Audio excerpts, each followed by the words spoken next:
everybody, welcome to my channel to English coaching. সবাইকে বলো প্রথম থেকে ক্লাসটি মনোযোগ সহকারে করার জন্য। আর আজকে যারা চ্যানেলে প্রথম আছো এবং এখনো অবধি চ্যানেলটিকে যারা সাবস্ক্রাইব করনি তারা অবশ্যই চ্যানেলটিকে সাবস্ক্রাইব করে প্রতিনিয়ত এই ধরনের ইম্পর্টেন্ট এবং ইন্টারেস্টিং ক্লাস করতে থাকবো।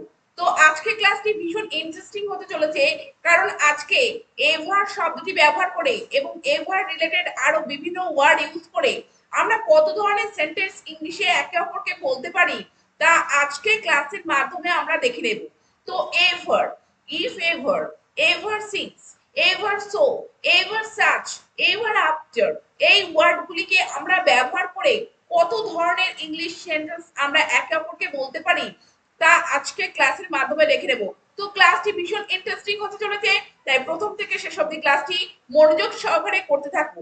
তো প্রথমে আমরা দেখে নেব এভার দিয়ে আমরা কিভাবে সেন্টেন্স তৈরি করতে পারি। তো এভার মানে দেখো, এভার মানে কখনো। তো কখনো শব্দটিকে আমরা কিভাবে সেন্টেন্সে ব্যবহার করতে পারি? এক্সাম্পলটি দেখো, have you ever gone to Kashmir? Have you ever gone to Kashmir? তুমি কি কখনো কাশ্মীরে গিয়েছো? তো দেখো কখনো, তো কখনো অর্থে আমরা কোন সেন্টেন্সে কি ব্যবহার করতে পারি? এভার শব্দটি ব্যবহার করতে পারি।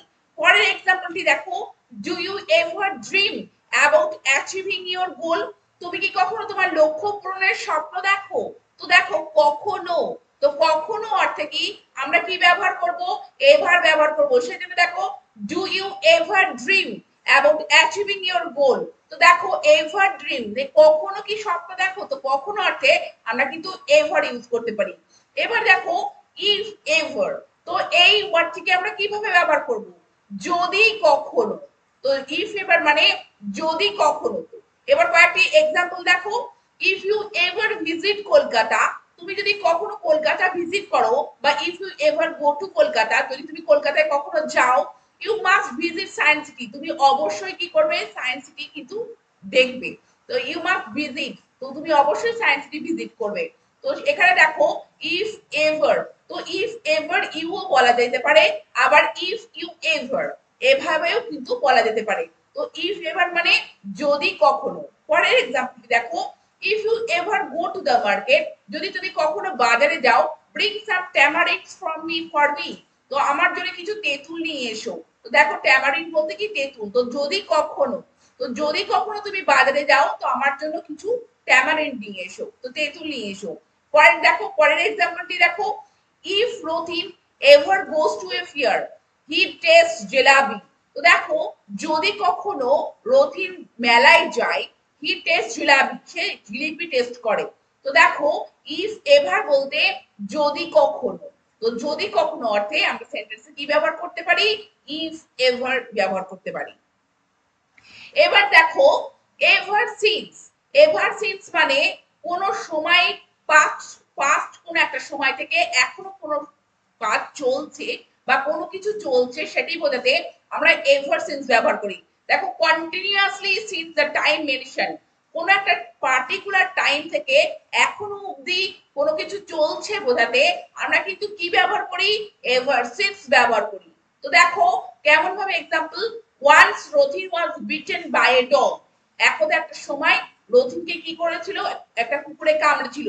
And he has been afraid of them ever since, এবং তখন থেকে সে তাদেরকে ভয় পায়, অর্থাৎ কুকুরদেরকে সে ভয় পায়। তো সেই কামড়ানোর সময় থেকে সে আজও অবধি, মানে এখনো অবধি সে ভয় পায়।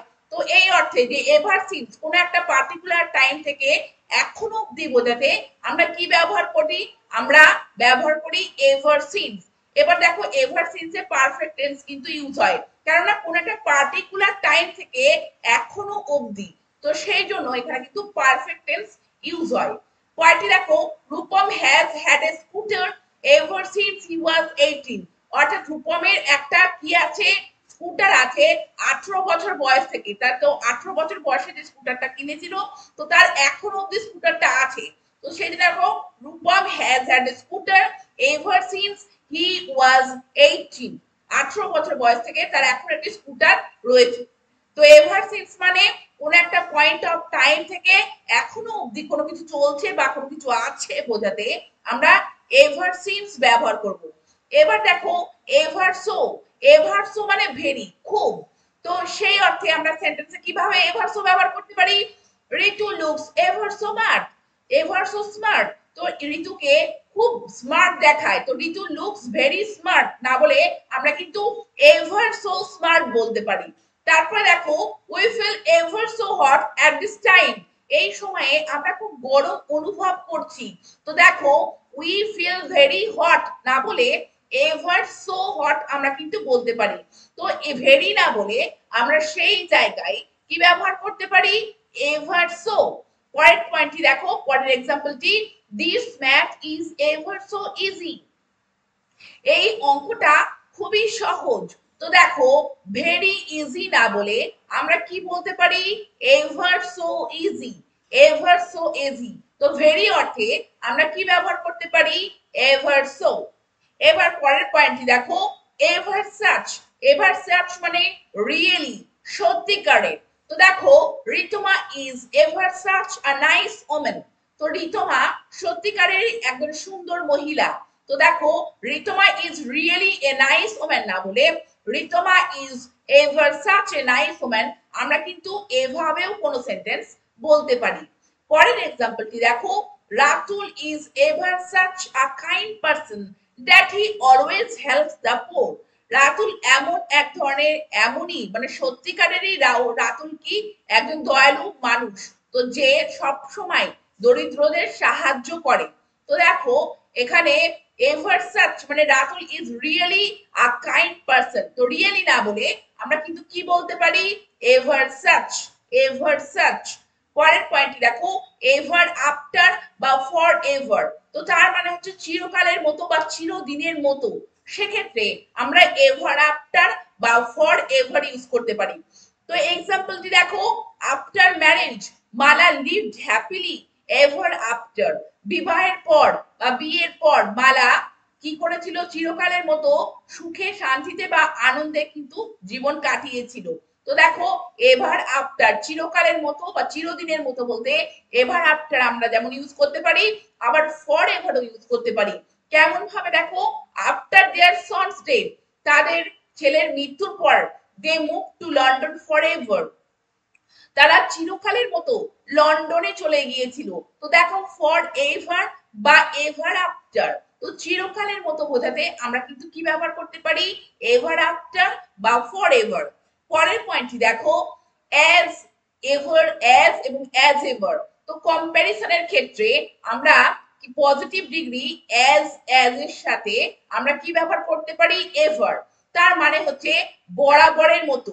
তো কোনো কিছু বা কারোর বরাবরের মতো কোনো বৈশিষ্ট্য বোঝাতে আমরা কি ব্যবহার করতে পারি? As ever. তো দেখো এক্সাম্পল দেখলে তোমরা বুঝতে পারবে যে do not drive your car on that road, তোমরা ওই রাস্তায় তোমার গাড়ি চালিও না। It is as busy as ever, তো দেখো অ্যাজ তার মাঝখানে এখানে অ্যাডজেক্টিভটা বসানো হচ্ছে যে it is as busy as ever, এটা বরাবরের মতো কি থাকে? ব্যস্ত থাকে বা বিজি থাকে।